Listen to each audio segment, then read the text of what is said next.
Bonjour à toutes et à tous et soyez les bienvenus sur Enquête du philosophique pour ce petit épisode particulier et rapide qui est en fait la première foire aux questions.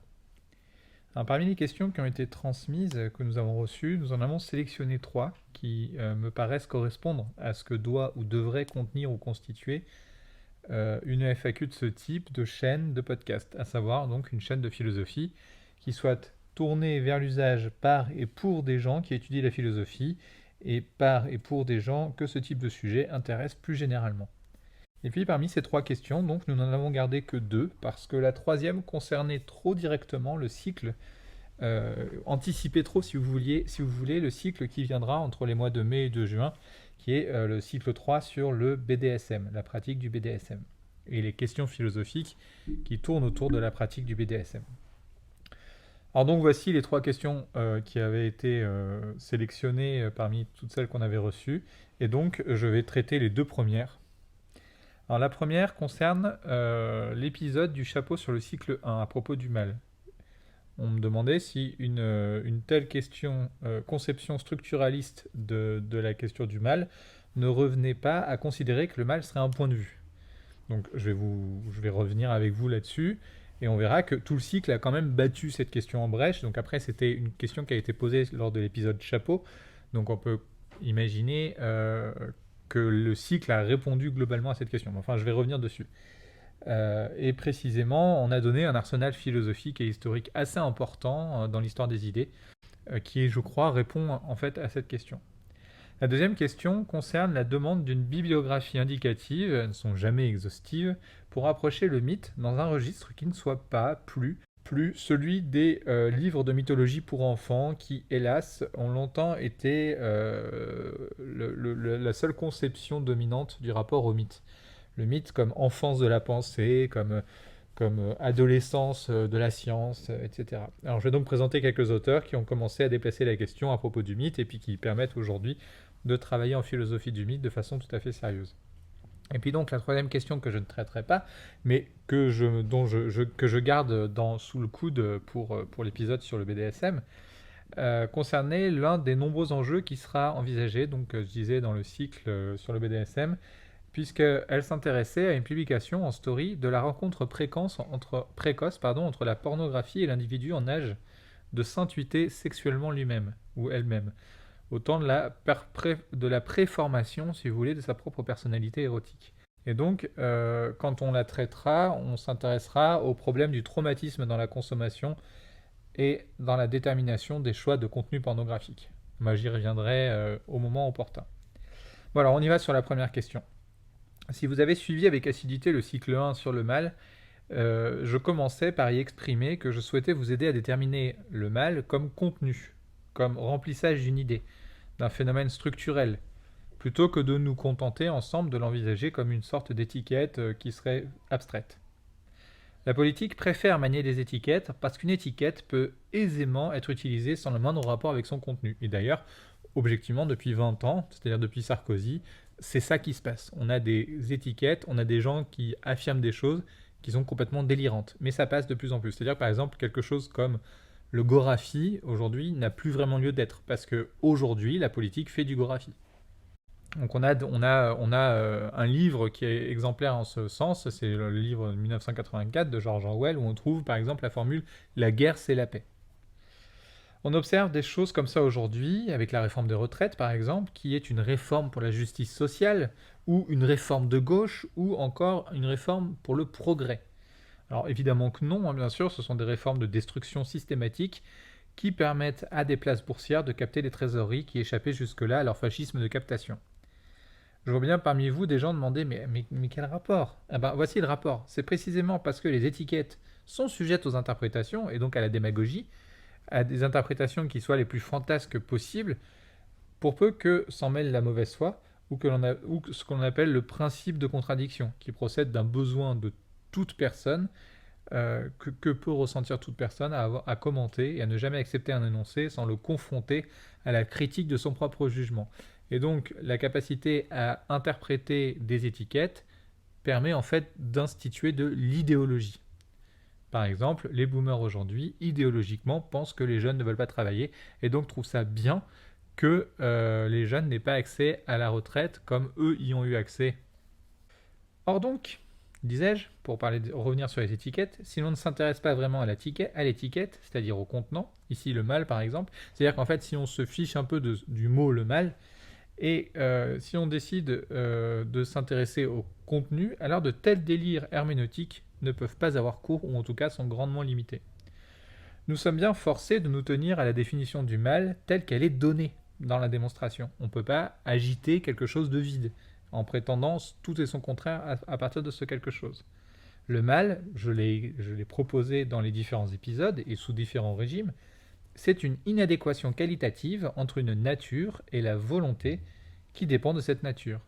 Le décalage entre la nature et la volonté aspirant à plus d'infini que n'est capable de l'envisager, la finitude de la nature par exemple, sera source de mal et générera du malheur. Donc ça c'était l'exemple du diable. Ainsi donc, le mal n'est pas un point de vue et n'a rien de subjectif puisqu'il s'agit du critère objectif de l'inadéquation structurelle des conditions internes d'un sujet. Que celui-ci, comme je viens de le dire, soit une figure théologique, comme le diable dans la vaste économie de l'ontothéologie, ou qu'il s'agisse d'une nation, d'un État, d'une personne, etc. Par exemple, aujourd'hui, l'État français, transformé en multinationale pour être revendu par le dépeçage de banquiers au pluriel et de technocrates au pluriel qui n'ont aucune empathie et aucun intérêt pour le bien public, c'est une source de mal. Il y a inadéquation entre les finalités d'un État et l'usage par sa volonté politique, qui a été d'ailleurs obtenue, cette volonté politique, par des calculs électoraux de petite cuisine et des manipulations médiatiques monstrueuses. Tout ça, c'est objectif. Après, on peut ne pas être d'accord. On peut être d'accord avec le fait d'esclavagiser la moitié de la France, voire les 3/4 de la France, mais c'est objectif. Il n'y a pas de critères subjectifs. C'est pas un point de vue. La France, aujourd'hui, n'est plus une démocratie. On peut toujours, je vous l'accorde, servir, ce que je viens de dire, l'idéologie dominante qui correspond à cette vision du monde et à cette priorisation des enjeux politiques d'un État occidental. Mais alors, il faut nécessairement admettre que la démocratie est un fonctionnement inutile qui ne convient pas. Une multinationale, par exemple, ça n'est certainement pas démocratique. Elle est féodale et se règle sur les rapports de force institués par la puissance financière et par le réseau. La finalité d'un État démocratique républicain, c'est de produire du bien public et de optimiser les conditions d'accès au bonheur et à l'épanouissement citoyen pour ses citoyens. Passons désormais à la deuxième question. Alors, le problème que pose cette question est là aussi de l'ordre de l'idéologie. Si vous voulez une bibliographie qui permette d'envisager le mythe, au titre du mythos donc, c'est-à-dire comme un régime de l'activité de l'esprit, et ne pas le réduire au sens d'une historiette pour enfants, alors il faut se tourner vers les traditions essentiellement issues de l'Allemagne, c'est-à-dire issues du kantisme. Les Français ont montré pas mal de condescendance en fait, avec des textes intéressants, certes, mais qui ne nous emmènent pas loin. Je pense par exemple à l'œuvre de Georges Dumézil, qui est vraiment intéressante et novatrice dans son contexte historique, mais qui finalement est assez limitée. Tout l'intérêt repose d'ailleurs de ces textes dans leur propre cheminement, c'est-à-dire que les outils déployés par Georges Dumézil, par exemple, sont autosuffisants et ne permettent pas de construire plus avant. C'est-à-dire que on peut, dans la théorie de Georges Dumézil, trouver des exemples qui sont intéressants et qui nous permettent de généraliser, mais ce ne sont pas des outils de généralisation. Un chercheur contemporain, d'ailleurs, pourra les utiliser pour aller étudier, selon le caractère intrinsèque de cette méthode, le détail de telle ou telle tradition, de tel ou tel mythe. Il n'y a aucun critère universalisable sur le plan de la structure. Et pour cause d'ailleurs, l'époque commençait déjà la critique structuraliste. C'est un peu paradoxal de dire ça, mais en fait déjà, dans le mythe, on pouvait voir ça. Une approche bien plus efficace et bien plus sobre en apparence est celle de la philologue Clémence Ramnou. Enfin, elle n'est pas seulement philologue, elle est aussi philosophe. Alors aussi, je vous recommande la totalité de l'œuvre de Clémence Ramnou indistinctement. L'édition aux belles lettres collection Entre Marines, qui est parue il y a quelques années, de la totalité de l'œuvre de Clémence Ramnou, nous permet d'avoir un nouvel éclairage sur son œuvre. C'est d'ailleurs un apport précieux à la critique du mythe. Alors je parle de critique du mythe au sens du criticisme, mais en fait c'est un peu maladroit parce que Clémence Ramnou s'inspire et travaille à partir d'une tradition issue de Nietzsche, lui-même descendant de Schopenhauer, dont les traditions épistémologiques ne sont pas franchement au kantisme. Schopenhauer était une sorte d'anti-post-kantien. Alors c'est drôlement délicat de dire ça, et c'est bien plus fin que ça, que la situation était bien plus fine que ça, puisqu'à l'époque de Schopi, alors Schopi est né en 1788 et meurt en 1860, je rappelle que la seconde édition de la critique de la raison pure paraît en 1787. Donc, à l'époque de Schopi, être un anti-post-kantien signifie quand même baigner dans la philosophie transcendantale, et Schopi ne faisait pas exception. Mais enfin, disons que la tradition dont il est issu, et donc du coup dont est issu Clémence Ramnou, témoigne d'un rapport qui est plus vigilant vis-à-vis des apports de la philosophie transcendantale. Et c'est une tradition donc qui vient à côté et s'oppose à celle de Cassirer et Blumenberg. Mais en fait, non. D'ailleurs, Clémence Ramnou n'apporte aucune conclusion ni aucun élément de recherche qui s'opposerait à Cassirer, aux conclusions ou aux apports de Cassirer ou de Blumenberg. Alors vous aurez compris que, en ce qui me concerne, en philosophie, je suis spécialiste de différents sujets. La philosophie de la connaissance, la philosophie de la conscience, la philosophie du mythe, des religions, des systèmes de représentation, du rapport au réel, etc. Tous ces sujets dérivent de la discussion entre le logos et le mythos, qui est une discussion initiée avec le présocratique Parménide et son poème de lettres, que nous connaissons en français dans la traduction de Jean Beaufray, qui est aussi une tradition, du coup. Nous découvririons sans doute un jour, avec Parménide, que celui-ci dérivait de penseurs plus anciens. Et toute son influence sur la philosophie occidentale, notamment au travers de Platon, sera reprise comme l'une des étapes d'un mouvement plus vaste, le jour où nous comprendrons que Parménide appartenait à quelque chose de plus ancien. Avec la philosophie platonicienne, nous pouvons parler d'une première crise de la rationalité, au 5e siècle avant notre ère donc, et Platon institue une véritable critique systématique du mythe. On le voit dans différents dialogues, alors même que le Timée, par exemple, recourt au mythe pour démontrer certains points. Alors même aussi que toute la dramatisation du procès de Socrate par Platon, pour attaquer la démocratie athénienne, repose sur des mécanismes relevant totalement du mythos, et certainement pas du logos. C'est d'ailleurs le sujet de ma deuxième thèse de philosophie, celle que je fais auprès de l'Université Laval au Canada. Tout ça pour dire que la mauvaise presse du mythe remonte à un bail. Oui, bon, quand tu auras fini de raconter ta vie, est-ce que tu pourras répondre à la question ? Bien sûr. Mais en fait, j'y réponds déjà dans les podcasts. Mais alors, je peux le refaire ici. Je vous conseillerais donc de commencer par Schelling. Et oui, son texte sur la philosophie du mythe, paru aux éditions de Gallimard, est exhaustif et très efficace. Le problème étant tout de même que Schelling inscrit sa réflexion sur le mythe dans la philosophie transcendantale. C'est-à-dire qu'il vaut mieux connaître et comprendre Kant si l'on envisage de requalifier le mythe comme une faculté fondamentale de la raison. Et puis alors Schelling, ça veut dire qu'il faut connaître Hegel. Donc c'est très très érudit, mais c'est aussi compréhensible dans un degré d'érudition relatif. C'est extrêmement technique et très fin. D'une façon générale, on ne lit pas la philosophie comme on lit un roman. On lit la philosophie comme un enfant de 6 ou 7 ans lit un livre, en ne comprenant pas tout, en ne saisissant pas tous les mots, mais en parcourant un univers avec des formes, certaines distinctes et claires, d'autres confuses et excitantes, d'autres encore épuisantes et repoussantes. Il faut lire la philosophie comme on se baigne. Schelling sera l'une des influences majeures de Blumenberg. Et l'autre influence de Blumenberg, je le ressasse suffisamment ici, c'est Ernst Cassirer. Ernst Cassirer est un néo-kantien de Marbourg, hegelianisé, et il est influencé notamment par un immense philosophe non traduit en français, ni en anglais d'ailleurs, qui est Hermann Usner, qui est le vrai grand philosophe du mythe du XIXe siècle européen. Cassirer a fait la recension d'un de ses ouvrages majeurs dans un petit ouvrage paru aux éditions de Minuit, Langage et mythe, à propos du nom des dieux. C'est la meilleure introduction à la philosophie du mythe que je puisse recommander. Il faut, là encore, comprendre Kant pour bien saisir ce dont il est question, mais, comme l'écrit Blumenberg, Cassirer écrit si bien qu'on ne réalise pas toutes les idées qu'il brasse, et donc on peut le lire sans avoir compris tout l'hypotexte d'érudition nécessaire à sa pleine compréhension. Il y a différentes couches de compréhension. C'est ce que je vous disais avec l'exemple de l'enfant de 6 ou 7 ans qui lit un livre. Donc c'est vraiment un tout petit texte qui fait 128 pages, qui est paru aux éditions de Minuit en 1975.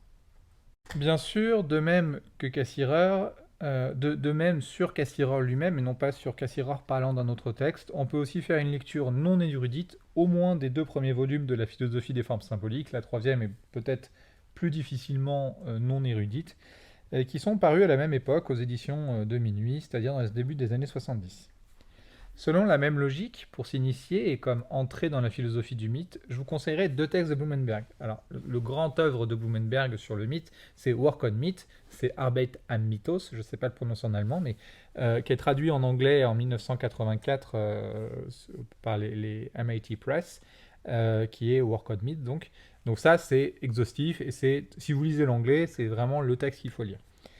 C'est pas très difficile, c'est toujours pareil, c'est-à-dire que vous pouvez le lire sans comprendre les hypotextes, mais vous pouvez aussi le lire en comprenant les hypotextes. Et si vous lisez en comprenant les hypotextes, ça devient très dense et ça peut être un objet de thèse en soi que de faire l'analyse théorique de ce texte.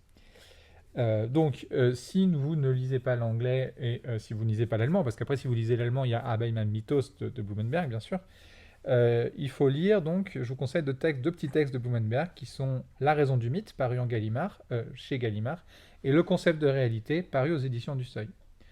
Donc, comme je vous disais, on peut tout à fait les lire sans connaître à fond leurs hypotextes, mais cependant, on apprendrait un milliard de trucs et on découvrirait tout un tas de très bonnes pistes pour étudier le mythos comme régime de l'activité de l'esprit. Ce n'est pas de la vulgarisation, mais presque. Si l'on sort de ces textes, qui sont mes obsessions et mes outils de travail par excellence, je peux recommander le texte du papa de Renaud, Louis Séchant, Le mythe de Prométhée, paru au PUF en 1951, et le livre de Jacqueline Duchemin, paru sur Prométhée en 2000 aux Belles Lettres. Il s'agit d'excellents cas pratiques, mais qui sont aussi des cas limites. Ce sont des outils généraux qui relèvent de prescriptions méthodologiques, mais qui sont, hélas, bornés par leur propre nature. Vous avez d'ailleurs en ce sens, que c'est quasiment l'exemple canonique, vous avez en ce sens le très bon livre de Jean-François Le Cercle sur le monstre de Frankenstein, paru en 1988 au PUF. Mais on était là à la fin de l'épuisement de la tradition française qui ne reposait pas sur un principe fondamentaliste ou fondamentalisant. Alors ça ne l'invalide pas, ça n'invalide même pas cette tradition, mais disons que dans ce cas, l'outil finit par dépendre de son époque à l'échelle de l'histoire des idées. Si vous voulez, pour parler en termes de tradition philosophique, ce sont des ouvrages qui se bornent à l'objectif de la philosophie analytique et qui ne visent aucun grand ensemble universel des lois de l'entendement.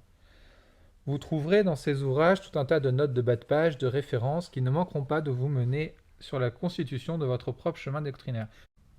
Vous trouverez dans ces ouvrages tout un tas de notes de bas de page, de références qui ne manqueront pas de vous mener sur la constitution de votre propre cheminement doctrinaire. Je sais trop bien que l'on préfère dire non à des choses qui paraissent intrigantes afin de... Et je parlais tout à l'heure du principe de contradiction, de la nécessité de s'affirmer comme sujet autonome et non comme perroquet répétant ce que disent nos aînés ou celles qui savent mieux que nous, dont c'est le métier en fait, afin de, disais-je, s'affirmer et se regarder dans le miroir de son propre cheminement plutôt que de n'être que le suiveur ou la suiveuse des chemins des autres. Il se trouve alors quelque chose de paradoxal quand on est fait d'une telle nature, ce que je respecte, mais pour la nature, enfin, pour laquelle nature j'ai une grande estime. En tout cas, en ce qui me concerne, j'estime que c'est la meilleure nature possible. Il y a quelque chose de paradoxal à vouloir, par exemple, faire une thèse et puis faire simultanément un concours de l'enseignement de type agrégatif, qui soit donc l'exercice par excellence du formatage. Le CAPES, ça passe encore, parce que dans le CAPES, c'est juste un petit exercice qui permet d'enseigner.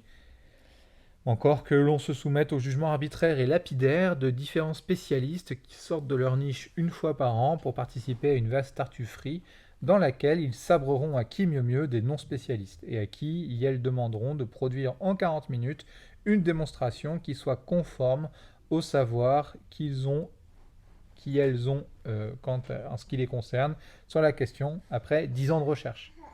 Parce que généralement, les exercices sur lesquels vous tombez, ce sont les sujets de spécialisation des personnes qui sont vos examinateurs. D'ailleurs, les gens qui obtiennent d'excellents résultats ont généralement passé plusieurs mois, voire même plusieurs années. Dans le cas de l'agrégation, il est assez rare de l'avoir du premier coup. Les gens l'ont généralement en deuxième coup.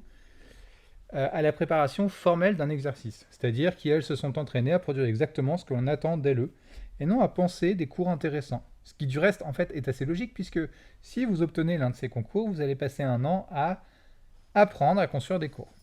Puisque donc vous avez l'année de stage qui vous permet de valider le concours. Ce qui est quand même une vaste blague, puisque vous passez un concours, et puis après, on vous apprend pendant un an le contenu de ce concours. C'est quand même très étonnant, et on se demande à quoi sert ce concours. Les modes de recrutement en éducation nationale sont non seulement absurdes, mais en plus et surtout obsolètes et criminels. C'est une autre histoire, et ça ne concerne pas le monde de la recherche et de la bibliographie qui m'a été demandé dans cette question. Alors je remercie les gens qui ont envoyé des questions, et je vous dis à bientôt pour une autre FAQ, probablement à la mi-juin, et surtout, désolé pour le retard de cette première FAQ qui aurait dû paraître le lundi 17 avril. N'hésitez pas à l'avenir à envoyer d'autres questions, ni à parler d'ailleurs de la chaîne autour de vous si ça vous intéresse. N'hésitez pas non plus à venir débattre sur la messagerie du compte Instagram. Je vous souhaite une excellente semaine à toutes et à tous et merci encore de suivre la chaîne.